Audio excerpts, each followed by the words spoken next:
दो राजा 17 उसका मेन शीर्षक है डिसोबीडियंस लीड्स टू डिजास्टर।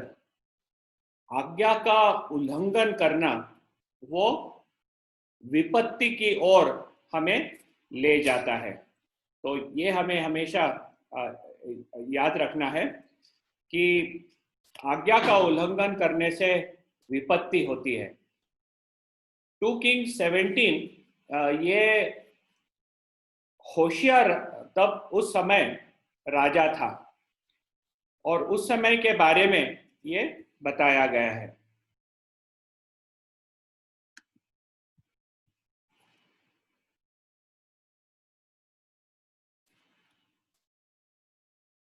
तो ये जो होशियार राजा के बारे में हम पढ़ते हैं तो हम ये आज्ञा भंग के बारे में क्या सीख सकते हैं इस पोर्शन में से वो देखेंगे। और ये जो 2 किंग्स 17 जो पढ़ेंगे वो पढ़ने में ये दिखाई देता है कि किस तरह इजराइल देश का पूरी तरह से नाश हो गया है। इजराइल देश का नाश हो जाता है। तो ये इजराइल देश का नाश होने के लिए थोड़ा हम उसका हिस्ट्री देखेंगे। हम लोग ने राजाओं के बारे में हिस्ट्री पहले देखा था कि इजराइल देश जो दाऊद के अंडर था, उसके बाद उसका बेटा सुलेमान आया और सुलेमान के बाद राज्य के दो भाग हो गए। दक्षिण राज्य उसे जुड़ा कहला जाता है, उसके दो कुल थे, और नॉर्दर्न किंगडम उत्तर राष्ट्र उसे इजराइल कहला जाता था, उसमें 10 कुल थे। जेरोबोआम वो उनका पहला राजा था और हम देखते हैं कि करीब 19 राजाएं थे और 722 में पूरी तरह से इजराइल देश ये 10 कुल नष्ट हो जाता है।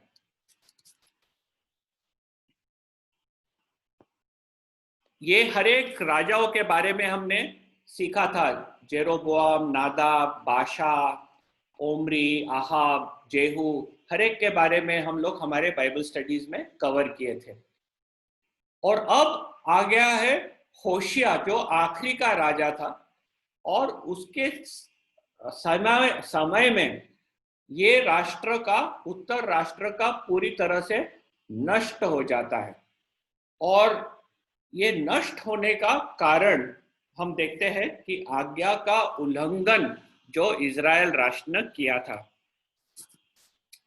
जब भी हम देखते हैं कि परमेश्वर का वचन हमेशा स्पष्ट रहता है, परमेश्वर अपने आप को छिपा के नहीं रखता है, परमेश्वर अपने आप को प्रकट करता है, अपनी इच्छा प्रकट करता है, और उसने अपनी इच्छा इजराइल राष्ट्र को स्पष्ट रीत से बताया था।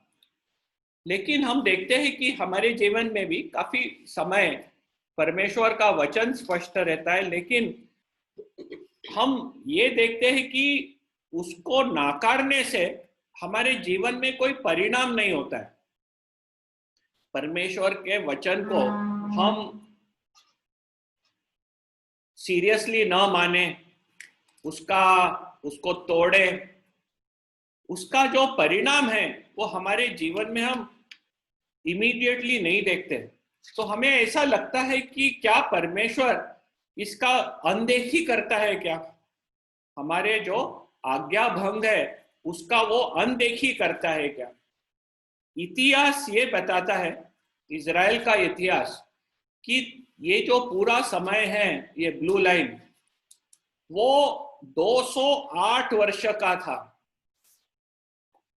208 वर्ष के बाद 19 राजाओं के राज्य के बाद और 9 राजवंश, अनेक राजवंश थे। पहला राजवंश जेरोबोआम का था, उसके बाद में आया जिम्री, उसके बाद में आया ओमरी, उसके बाद में आया जेहू, जेहू के बाद में आया शालूम। तो ऐसे करके 9 राजवंश हुए, जिन जो राजा था और उसके जो पुत्र थे, और टोटल गिन के 19 राजा और 208 वर्ष। इतना समय बीतने के बाद परमेश्वर ने इज़राइल के विरुद्ध जो उसने कहा था कि आज्ञा भंग करने से जो वो करेगा, हम देखते हैं कि परमेश्वर ने आखिरी में 722 बीसी में वो पूरा उसका वचन पूरी तरह से कंप्लीट कर दिया। ये राष्ट्र को उसने कंप्लीटली नाश में बना दिया। हमें हमारे जीवन में थोड़े सावधानी से चलना है। हम ये सोचते हैं कि 20 बरस हम हमारे हिसाब से जिए हैं। परमेश्वर का वचन कहता है कि प्रभु यीशु ख्रिस्त इस जग में आया, हमारा पाप खुद पर लिया, हमें वो नया जीवन देता है। हम ये सब सुनते हैं, लेकिन बोलते हैं कि क्या है, हम तो कुछ देखे नहीं, कुछ फर्क होता है नहीं होता है। इसके ऊपर विश्वास रख के नया जीवन पाना, बपतिस्मा में उसे प्रकट करना, ये सब करने की क्या जरूरत है? कुछ होता तो नहीं है फर्क। लेकिन जो परमेश्वर अपने वचन से कहता है वो हमेशा पूरा करता है, और वो सावधानी से हमें उसके वचन का के पास हमें आना है।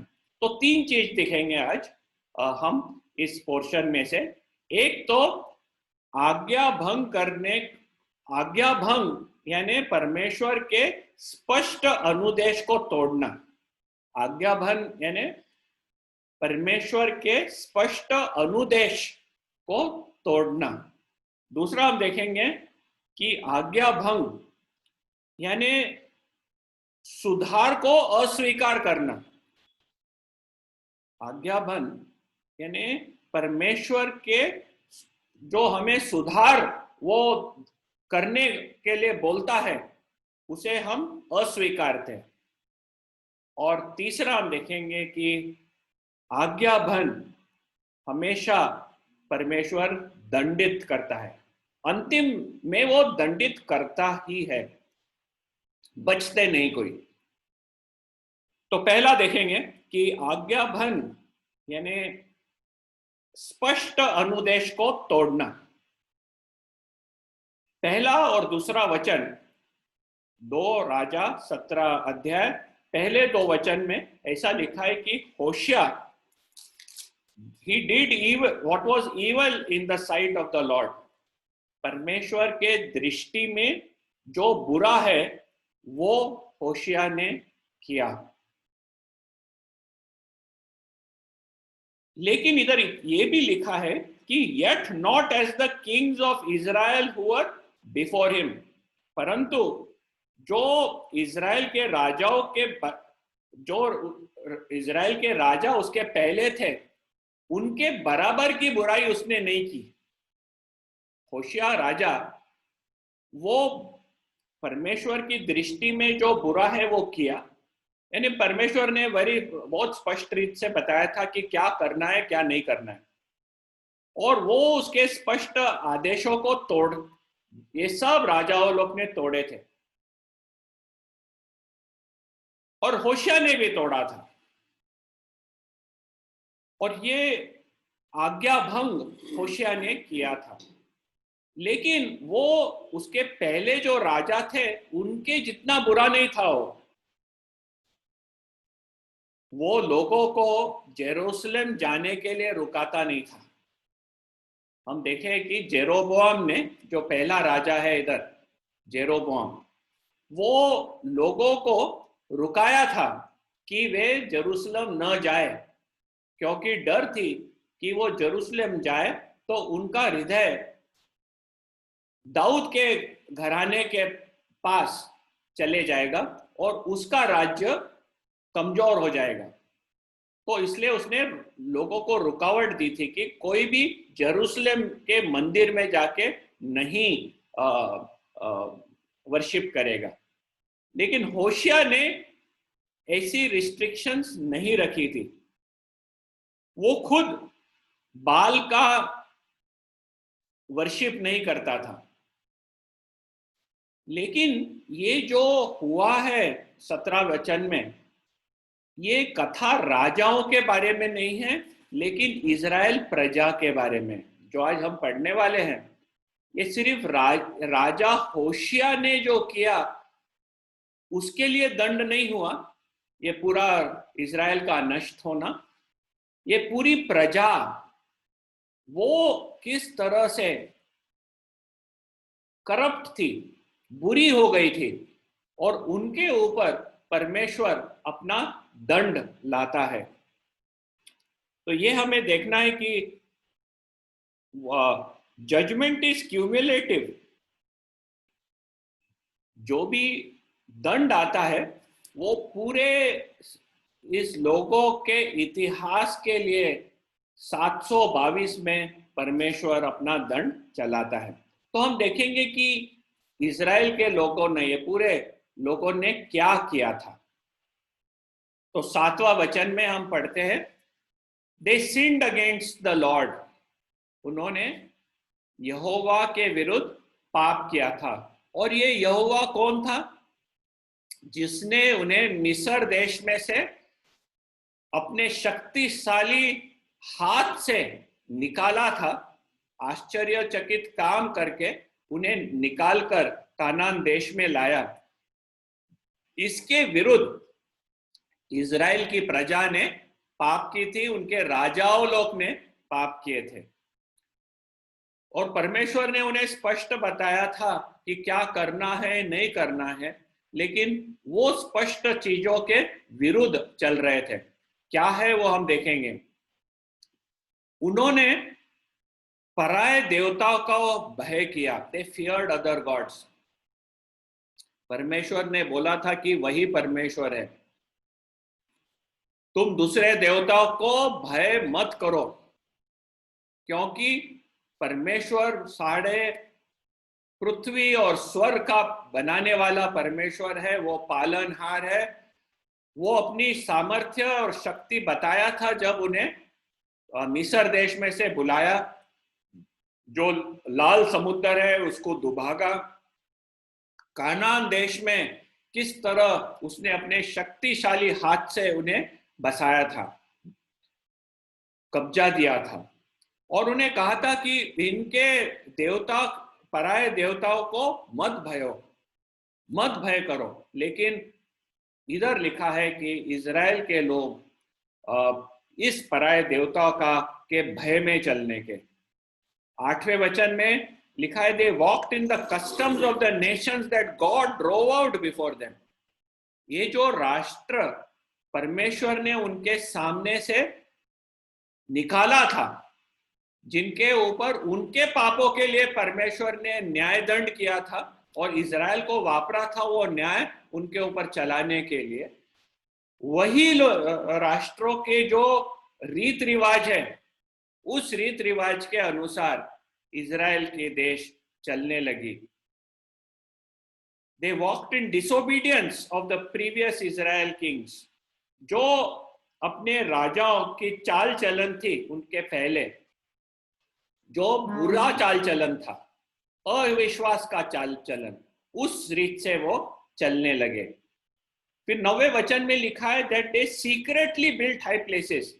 वो कपट से ऊंचे स्थान बनाने लगे, और हर एक शहर में उन्होंने ऊंचा स्थान बनाने लगा। परमेश्वर ने स्पष्ट रीत से कहा था कि आपकी भक्ति होगी तो जेरूसलम में होगी। जेरूसलम का स्थान परमेश्वर ने चुना था। उधर मंदिर कैसे बनाना, किस हिसाब से बनाना, परमेश्वर ने दाऊद और सुलेमान को बताया था। सुलेमान ने बनाया, और जो परमेश्वर ने कहा था वही रीत से उसने बनाया। किस तरह परमेश्वर की भक्ति करना है यह भी परमेश्वर ने कहा था। तो भी हम देखते हैं कि उन्होंने कपट करके ऊंचे स्थान हर एक शहर में बनाए और उधर जाके वो अपनी भक्ति करने और सैक्रिफाइस भी करने के, होम बलि चढ़ाने के, मेल बलि चढ़ाने के, उधर जो परमेश्वर ने कहा था कि नहीं करेंगे। 10वें वचन में लिखा है कि इजराइल की प्रजा पिलर्स एंड आशेरिम, लाठे बनाते थे। और Asherim, Asherim is like the mother goddess of heaven. ये स्वर्ग की माता देवी करके उन लोग उसका भक्ति करने के। तो ये आशेरिम के मूर्ति बनाने के और लाठी, जो आशेरिम के लाठी है वो उधर स्थान पे ऑन एवरी हाइल, हर एक पहाड़ी पे और हरे वृक्ष के नीचे ये सब उन लोग बना के रखे थे चुपचाप से। और वर्ष 12, उन्होंने मूर्तियों की उपासना शुरू करी। जो परमेश्वर ने कहा था कि मूर्ति पूजा नहीं करना है, मेरे सामने तुम एक पवित्र लोग हो, आपकी भक्ति सिर्फ परमेश्वर को और ये अनदेखी परमेश्वर को होगी, आप मूर्ति मत बनाना। लेकिन 16वें वचन में हम देखते हैं कि वो 12वें वचन में दे सर्व्ड आइडल्स, और 16वें वचन में लिखा है दे अबंडन्ड द कमांडमेंट्स ऑफ गॉड। जो भी परमेश्वर ने उन्हें आज्ञाएं दी थी वो उन्होंने त्याग डाली। तो हर एक चीज में हम देखते हैं कि वो परमेश्वर के आदेश के विरुद्ध चल रहे हैं। फिर 16वें वचन में ये भी लिखा है कि उन्होंने बछड़े, सोने के बछड़े, they made metal images of 2 calves, सोने के बछड़े बनाए और बेथेल और दान पे उन्होंने उन्हें स्थापित कर दिया। और लोगों को कहा कि तुम लोग जेरूसलम मत जाना, लेकिन बेथेल एंड दान में ये जो सोने के बछड़े हैं उधर जाके भक्ति करना। They worship the host of heaven and served बाल। बाल की भक्ति में उन लोग जुट मिक्स्ड अप हो गए थे।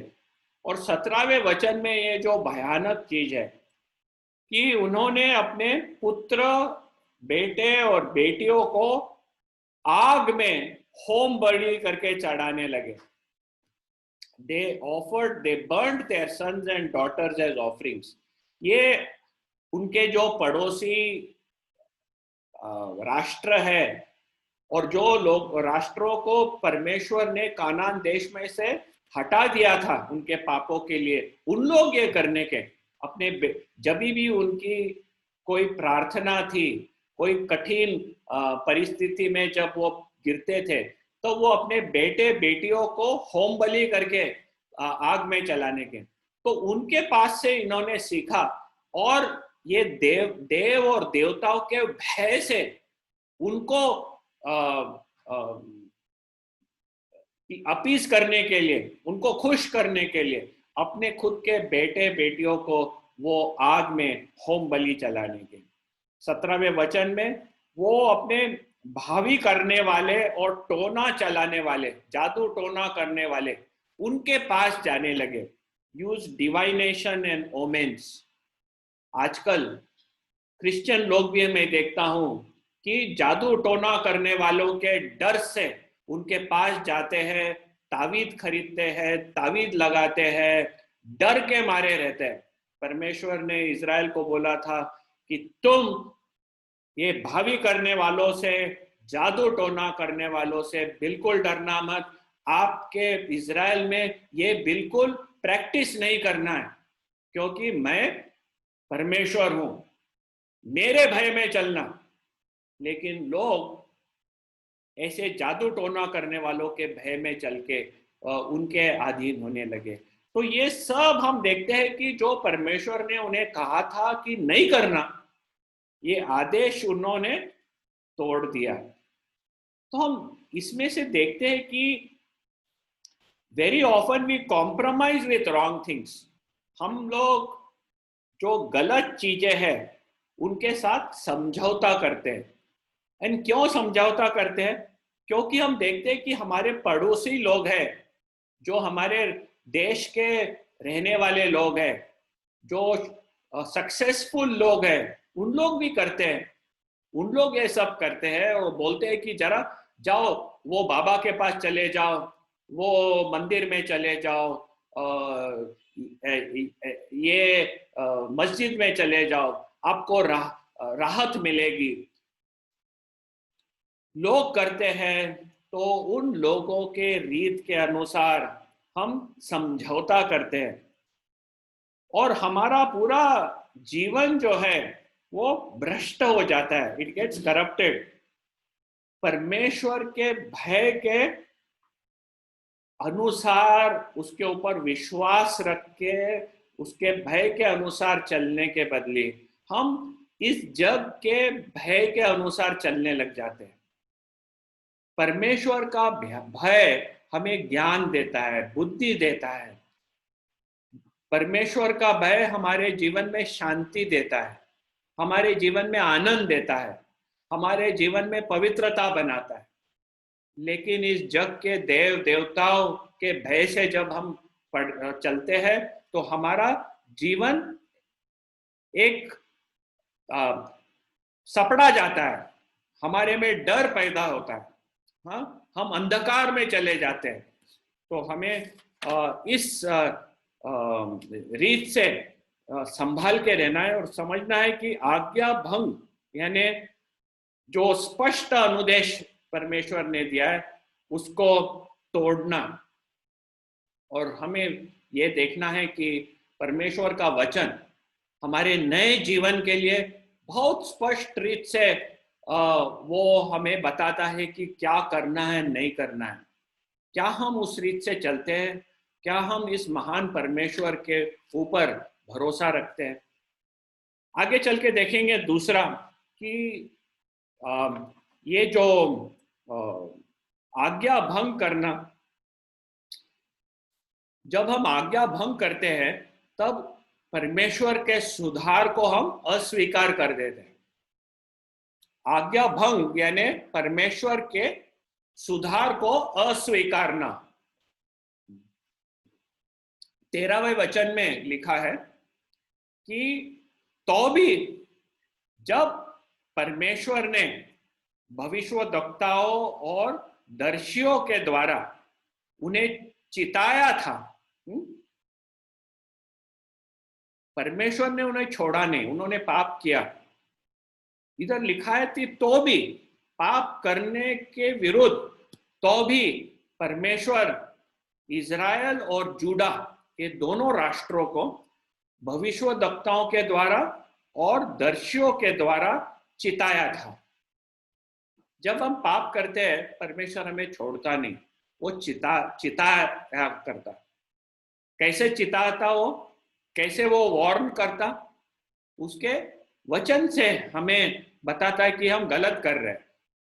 उसके लोगों के द्वारा वो चिताता है कि हम गलत कर रहे हैं। कभी कभी हमारे देशों को इस जग में जब ये जो महामारी आ रही है, हाँ, ये जो महामारी आई है कोविड का, ये परमेश्वर का चितावना है कि अपने पापी रीत को छोड़ो, खुद को परमेश्वर मत समझो। परमेश्वर महान है। ये अनदेखी कोविड तुम्हें आपके कमजोर बना दे सकता है, अपने घुटने के ऊपर तुम्हें वो गिरा दे सकता है। तुम्हारे बड़े बड़े जो नेशंस है उसे वो गिरा दे सकता है। यूनाइटेड स्टेट्स ऑफ अमेरिका इतना बड़ा राष्ट्र है, उसे भी गिरा दे सकता है।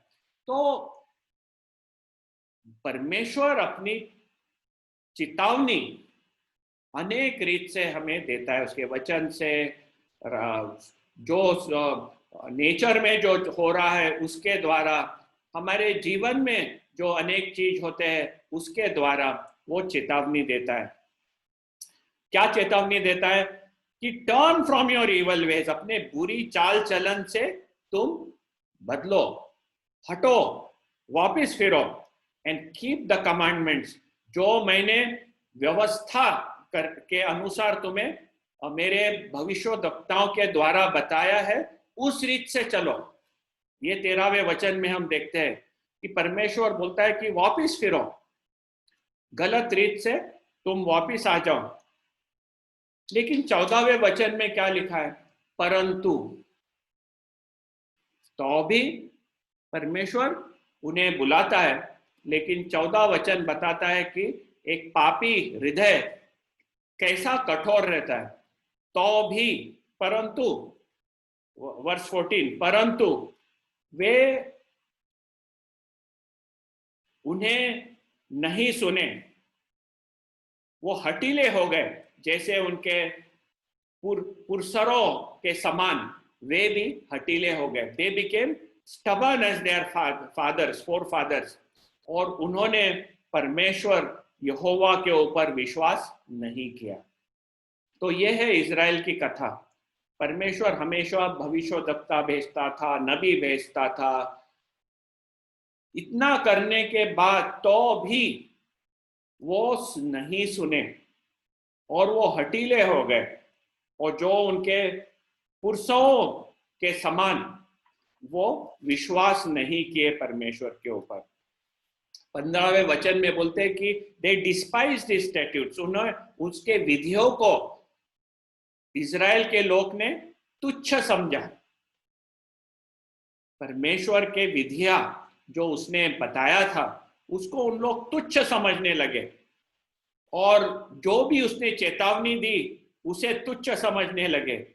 और जो आइडल्स है, मूर्ति है, जो गलत मूर्ति है, फॉल्स आइडल्स, उनके पीछे वो खुद झूठे बन गए।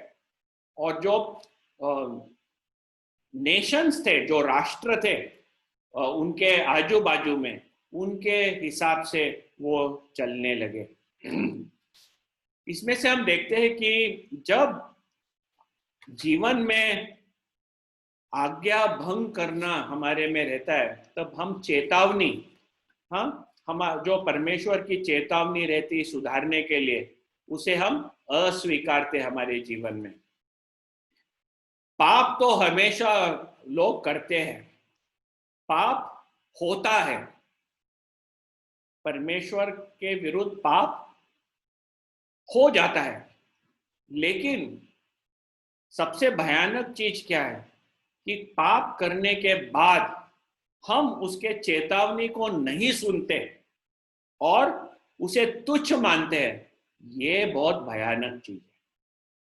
और परमेश्वर एक बहुत प्यारा परमेश्वर है, वो नहीं चाहता कि हम नष्ट हो जाए। लेकिन हम जब उसके चेतावनी को नहीं मानते, वो हमारे विरुद्ध खड़ा हो जाता है। फिर वो एक साक्षी हमारे विरुद्ध खड़ी हो जाती है। अब हम हमारे जीवन को भी जब जांचेंगे तो ऐसा नहीं है कि हम पाप में चले और परमेश्वर आके हमें खत्म कर देता है। चेतावनी भेजता है, सुधारने के लिए वो अपने वचन से भेजता है, लोगों को वापरता है।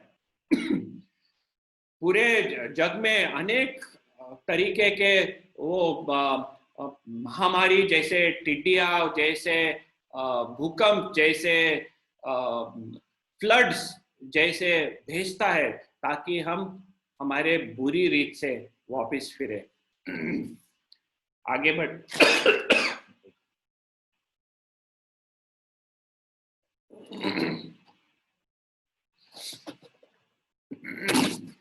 क्या हम लोग परमेश्वर को उसके वायदे को विश्वास रखते हैं?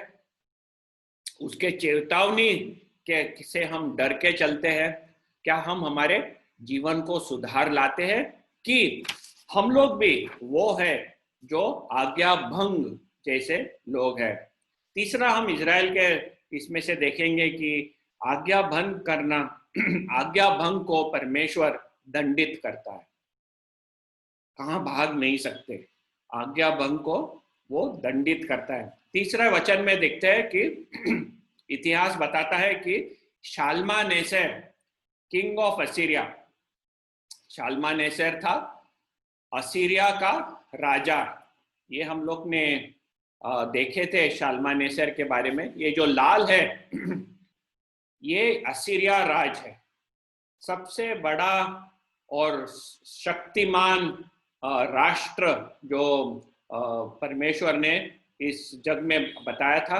असीरिया राष्ट्र, निनेवे उनका कैपिटल था। हम इसके बारे में ब्रदर प्रभाकरन ने स्टडी लिए थे जोना के बारे में। तो जोना का भविष्यवाणी थी ये असीरिया देश के विरुद्ध। तो ये बहुत शक्तिमान राष्ट्र था। तो ये शाल्मानेसेर उनका राजा, ये आता है उनके विरुद्ध। ओके, शाल्मानेसेर और उसके पहले तिग्लत पिलेसर। तो शाल्मानेसेर किंग ऑफ असीरिया उनके विरुद्ध आता है और उसने ये जो होशिया था इजराइल का राजा, उसे अपने अधीन कर देता है, वर्ष 3, और उसे भेंट देने के लिए फोर्स करता है। तो हर एक साल होशिया को भेंट देना था शाल्मानेसेर किंग ऑफ असीरिया को। भेंट यानी सोना, चांदी, गेहूं, भेड़, बकरी, वो सब उसे भेंट देना पड़ता था। जिसे हम टैक्स बोलते हैं, वो एक तरीके का टैक्स उसे देना पड़ता है। चौथे वचन में लिखा है कि होशिया एक राजद्रोह किया। उसने ये वायदा किया था असीरिया के राजा को कि मैं तुझे भेंट दूंगा, और देने लगा। लेकिन थोड़े सालों के बाद वो उसे भेंट देना बंद कर दिया और वो बोला कि मिस्र देश वो मुझे मदद कर सकेगा। तो भेंट अपना मिस्र देश को भेजने लगा और असीरिया के राजा को उसने देना बंद कर दिया।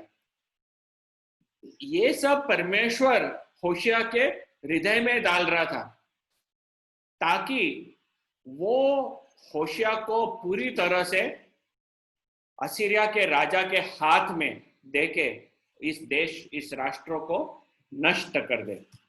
और हम देखते हैं कि होशिया ये राजद्रोह करके असीरिया के राजा को भेंट नहीं दिया। तो असीरिया का राजा आया उधर और उसे बंद गृह में डाल दिया, उसे प्रिजन में डाल दिया, बंदी गृह में उसे एक बंदी बना दिया। और 5वें वचन में बताया है कि असीरिया ने किस तरह चढ़ाई की इजराइल देश के विरुद्ध, और जो समेरिया उनका कैपिटल सिटी है उसके विरुद्ध 3 साल तक उसे घेरे रहा। 3 साल तक वो घेरे रहा समेरिया का, और बहुत बुरी तरह से उनकी परिस्थिति हो गई। और 6वां वचन है कि इजराइल को उसने, असीरिया ने ले जाकर अनेक देशों में बसा दिया। तो ये राजा आया और इजराइल के जितनी प्रजा थी उन्हें लेकर वो दूसरे देशों में, जैसे हाला है, मिडीज है, ऐसे ऐसे शहरों में जाके उसने उन्हें बसा दिया। ये हो गया इजराइल का नष्ट। अब ये नष्ट को पूरा करने के लिए उसने दूसरे शहरों से, बेबीलोन से, आवा, हमात, अनेक राष्ट्रों से लोगों को लाकर इजराइल में बसा दिया। उधर हो गया एक मिक्सचर ऑफ रिलीजन्स, लोग आके उधर बस गए। और हम देखते हैं कि ये जो 10 राज्य जो थे वो पूरी तरह से इजराइल से निकला गया और वो वापस कभी नहीं आए। वो जाके मिल गए दूसरे दूसरे राष्ट्रों में, तो ये हो गया उनका नष्ट। ये पढ़ने से हम क्या जान सकते हैं कि परमेश्वर हमें उसका वचन दिया है, वो हमें बुलाता है कि हम उसके ऊपर विश्वास करें। उसने अपना पुत्र प्रभु यीशु क्रिस्त को इस जग में भेजा, और वो कहता है कि हम उसके ऊपर हमारा विश्वास रखें और ये नया जीवन के अनुसार चले। हम कभी कभी परमेश्वर को न सुने और इस जग के हिसाब से हमारा जीवन हम चलाए, तो वो हमें सुधारने के लिए चेतावनी भेजता है अपने कलीसिया के द्वारा। तो हम जब गलत करते हैं तो कलीसिया के लोग भी आके हमें बताते हैं कि आप गलत कर रहे हो। तो जब हमारे में एक जगिक हृदय रहता है, तो जब हमें कोई सुधारता है तो हमारा क्या रिएक्शन रहता, हम इमीडिएटली उनका गलत बताने लग जाते हैं। अरे तू भी तो गलत करता है, तू मुझे बोलने वाला कौन है? हम चिढ़ जाते हैं और उसकी गलत निकालने लगते हैं। लेकिन परमेश्वर जो हमारी गलत बता रहा है वो हम सुनने तैयार नहीं रहते हैं। कभी हम ऐसे ही रीत से चलने लगेंगे तो हमारा अंत बहुत भयानक होगा, हमारा अंत भयानक होगा। एक दिन है न्याय का, एक दिन है न्याय का। हमें चेतावनी से चलना है। हमारा पूरा जीवन परमेश्वर के सामने एक खुला हो जाएगा किताब जैसे। जो हमने विचार किया है, जो हमने किया है, वो सब कुछ खुला हो जाएगा और उसके हिसाब से वो हमें न्याय करेगा। परमेश्वर ने एक वचन दिया है कि हम प्रभु यीशु ख्रिस्त के ऊपर विश्वास करें तो वो हमें नया जीवन देता है और हम स्वर्ग के सिटीजन्स बन जाते हैं। लेकिन वो हम कभी नहीं सुने तो उसका परिणाम हमारे जीवन में बहुत भयानक हो सकता है। हम हिब्रूज से पढ़ेंगे 2 वचन, हिब्रूज चैप्टर 2, इब्रानियों पत्र 2 अध्याय 2 और 3 वचन पढ़ेंगे। आज के स्टडी में हम देखिए कि किस तरह परमेश्वर ने इजराइल देश का पूरी तरह से नष्ट कर दिया। इसके बाद इजराइल नहीं है, वो 10 कुल खत्म हो गए। अभी अपना हिस्ट्री खत्म हो जाता है इजराइल देश का, उसके बाद इजराइल का हिस्ट्री नहीं है, सिर्फ दक्षिण भाग जूडा का हिस्ट्री चलता है। इस नॉर्थ के 10 कुल खत्म हो जाते हैं, उसके बारे में हम कुछ नहीं सीखते, सुनते भी। हिब्रूज चैप्टर 2 और 3 वर्स पढ़ रहा हूं। क्योंकि जो वचन स्वर्गदूतों के द्वारा कहा गया था, जब वह स्थिर रहा और हरेक अपराध और आज्ञा न मानने का ठीक ठीक बदला मिला। आज हमने देखे कि 2209 वर्ष के बाद हरेक आज्ञा तोड़ने के लिए परमेश्वर ने पूरी तरह से बदला ले लिया। तो हम लोग ऐसे बड़े उद्धार, यानी प्रभु यीशु ख्रिस्त में जो उद्धार दिया गया है, वो हम लोग ऐसे बड़े उद्धार से निश्चित रहकर कैसे बच सकते हैं, जिसकी चर्चा पहले पहल प्रभु के द्वारा हुई और सुनने वालों के द्वारा हमें इसका निश्चय हुआ। ये जो हमें प्रभु यीशु ख्रिस्त के बारे में जो बड़ा उद्धार है, मूसा का व्यवस्था तोड़ने के लिए परमेश्वर ने एक भी चीज को छोड़ा नहीं, पूरी तरह से बदला ले लिया।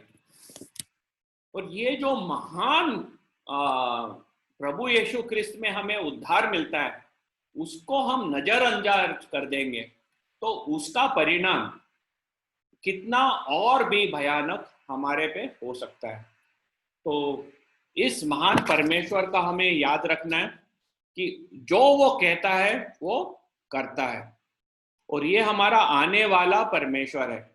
प्रभु यीशु ख्रिस्त वापिस आने वाला है। ब्रदर प्रभाकरण स्टडीज ले रहे हैं एक सीरीज, प्रभु यीशु ख्रिस्त का आगमन, और हमें ये खातरी है कि वो वापिस आने वाला है और हमारा जीवन पूरी तरह से वो परखेगा। उसके ऊपर विश्वास रख के उसके भय में चलने के लिए हमें परमेश्वर मदद करे। इस जग के डर से न चले, क्योंकि हमारा प्रभु यीशु ख्रिस्त इस जग के ऊपर पराजय पाया है। He has won the victory on this world. वो विजयी है। इस परमेश्वर का हम धन्यवाद देंगे। आओ